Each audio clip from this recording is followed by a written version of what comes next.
Did you know the 1965 Washington $quarter coin could be worth far more than 25 cents? What seems like a regular pocket change could secretly hold tremendous value, especially if you know what to look for. From rare mint errors to unique historical context, this coin has collectors and enthusiasts constantly on the hunt. So buckle up as we uncover the secrets, history, and market worth of the 1965 quarter. You might just find treasure hiding in your change jar. The 1965 Washington quarter holds a special place in American numismatic history. It was the first quarter to be produced without any silver since the inception of the Washington Quarter series in 1932. Before 1965, quarters were composed of 90% silver and 10% copper. However, due to a coinage crisis in the early 1960s, where hoarding, melting of silver coins, and rising silver prices created a national shortage, the U.S. Mint made the historic decision to change the metal composition of quarters.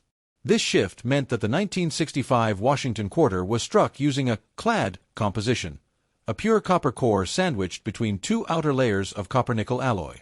This new composition made the coin lighter, more cost-effective, and crucially, no longer worth melting for its metal content. While it solved the shortage, it also created a turning point in the American coinage system. Yet not all 1965 quarters are equal.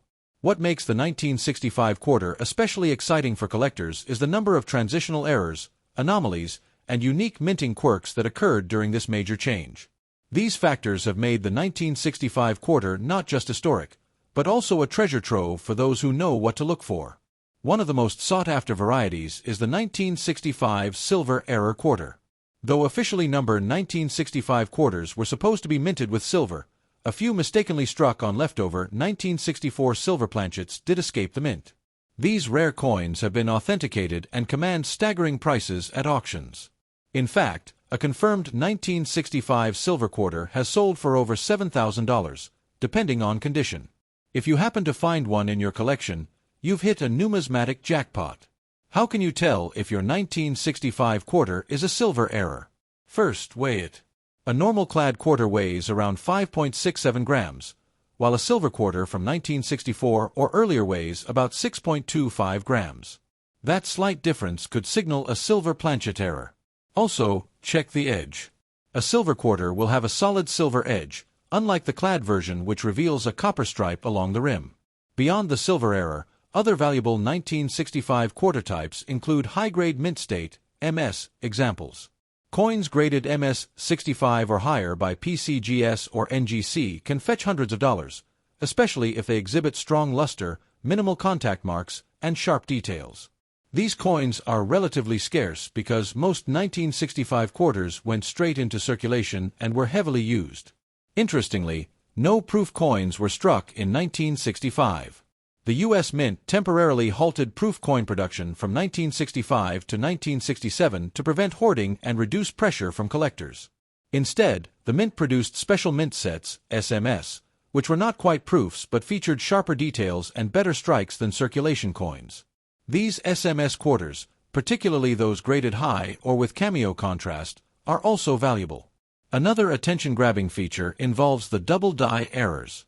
Although rare, some 1965 quarters exhibit doubling on the obverse, especially in areas like "In God We Trust" or the date.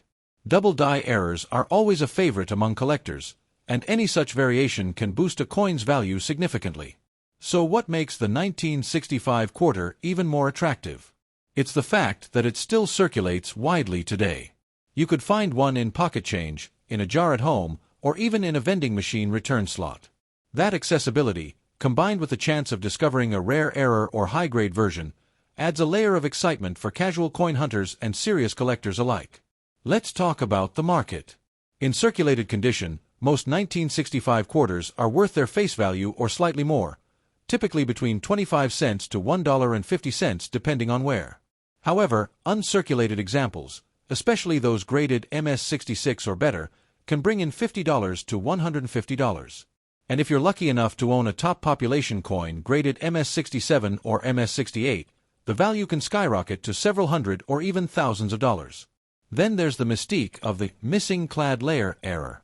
Some 1965 quarters were struck on planchets missing part of their clad coating, revealing the copper core beneath. These coins appear odd, darker or reddish in tone, and are highly prized as minting anomalies. Depending on eye appeal and error severity, these can sell for $250 or more. Always check your change and pay attention to details. The tiniest anomaly, a heavier weight, a different sound, a strange color, might mean you've stumbled upon a rare treasure. With demand growing and supply dwindling for pristine examples, the 1965 quarter remains one of the most exciting and accessible coins to collect today.